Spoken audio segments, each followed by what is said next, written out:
Hello and welcome all to this yet another video on Decoder.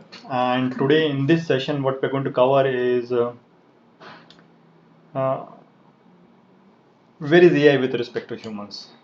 So what we are saying is, okay, human can do certain things. So what first we'll do is first we'll understand different type of humans and how they function, and then we'll see where AI is in with respect to those tasks and what it needs to do to reach up to a level what we are able to do now.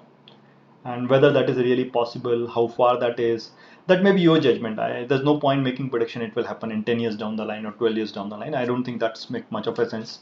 What make much sense is what is needed.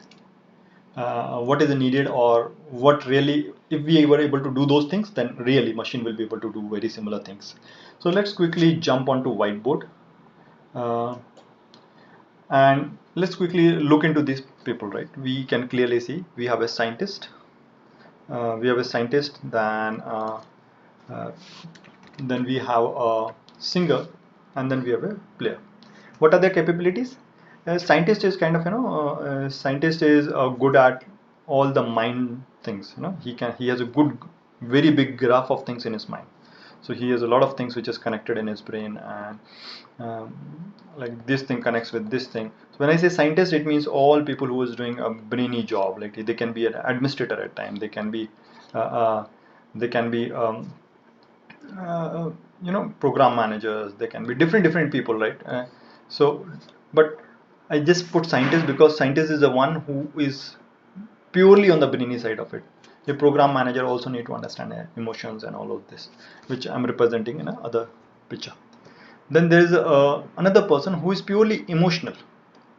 So uh, they have a better understanding of emotions, so they can sense what is the emotion when something happens, what kind of emotion flows into people, when some what kind of emotion comes out of which song, or whatever things that happens around them. So they can generate a right emotions, or they can sense the right emotion among people, and they can speak good most times. And that's where they kind of, they people get glued to these people, they really love these people. That's what it happens, right? So there's a second side of it, which is like, emotionally very strong. So we can write mind wise very strong, emotionally very strong. And then the third one is the sports kind of people, right? Where they have a very good control on their body. So they're strong from a muscle perspective, right? So muscle, or I would say, they have very good control of body. So they control their body, or I should rather write it correctly, they have good control on their physical. They control their physical quite well, as an overall physical. It's not that others don't control their physical that well. They might be still getting controlling their physical that well in other aspects. For example, he might be controlling his physical well in terms of handwriting. So for writing, they might be, so small physical he might be wherein he is writing notes or typing on keyboard. That's very good physical. He has it. He has a good physical control when he's like, playing something music or holding a mic, or rather facial expression. So that's a good control of that part of the physical. And here the physical is the entire body, wherein, uh, it's a different kind of physical control that we're talking about, that he is able to generate when it comes to a sports person, or that kind of person. So let's again look into more detailed aspect how this person is working. So what we are saying is all three of them has three models internally. They have their model, which is their mind. Then they have a model which is their emotion, and they have a model which is their physical. All three of them.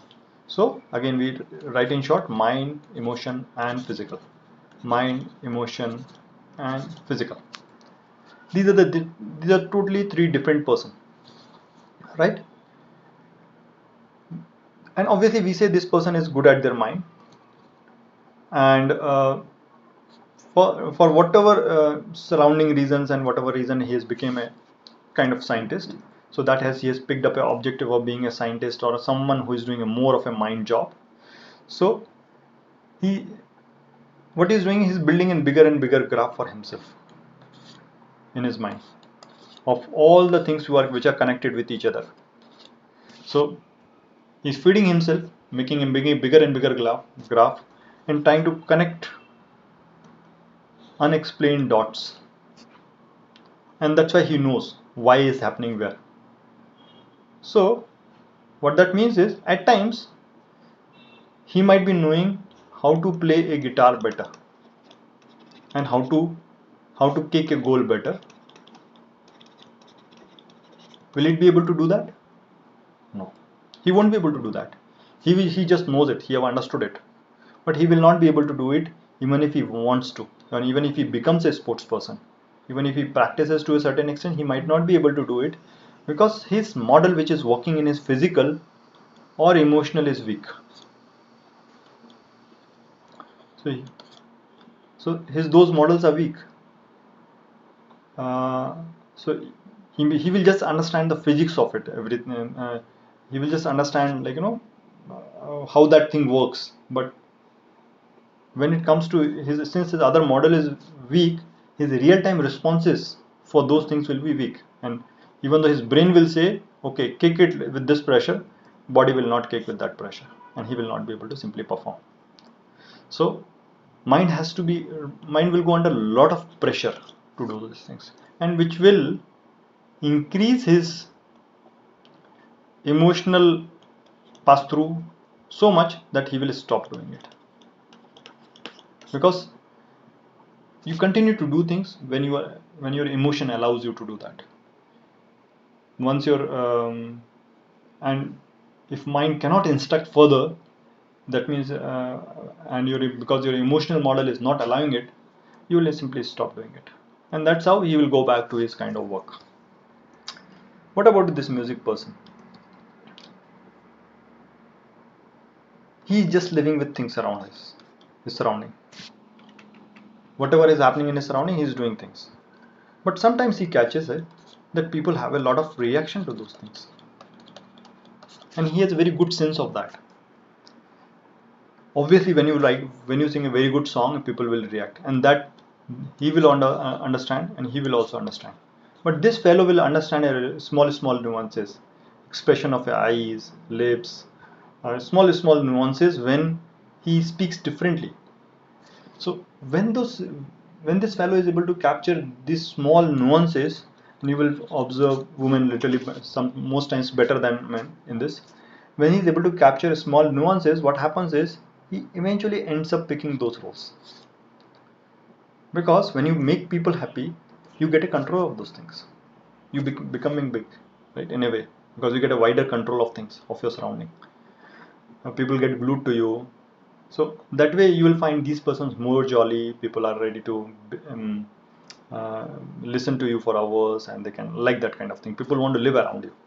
So that's the kind of thing you will find. Um, and that's how they kind of pick on it. Do they work on what will happen if they try to use their physical? See, that's not something they kind of, if they try to do it, that will be mostly working, because uh, they're never putting brain on it. If they land up in this and they get a lot of reaction to it, they might get emotionally pushed to do those things, which is quite possible, but not so natural. These things has to happen 24/7 for him to work. Then there's a third type of person. Okay, sports person. How he works? His physical response very good. So what happens is, whenever he does something else, uh, he emotional reactions are very less. So people don't respond to it, and he cannot capture that emotional reaction. Like, whenever he does something, even he speaks good or something, the response, even if people give some better facial expressions, he cannot read it. But when he deals with his physical, and he performs good, the reactions are extreme, right? When someone plays good, the reaction on everyone's faces are extreme, and then he can capture those reactions. So then he can capture those emotions, and then emotion gives them a pass through. Okay, this is good. Again, his physical works better, so his brain has to work less.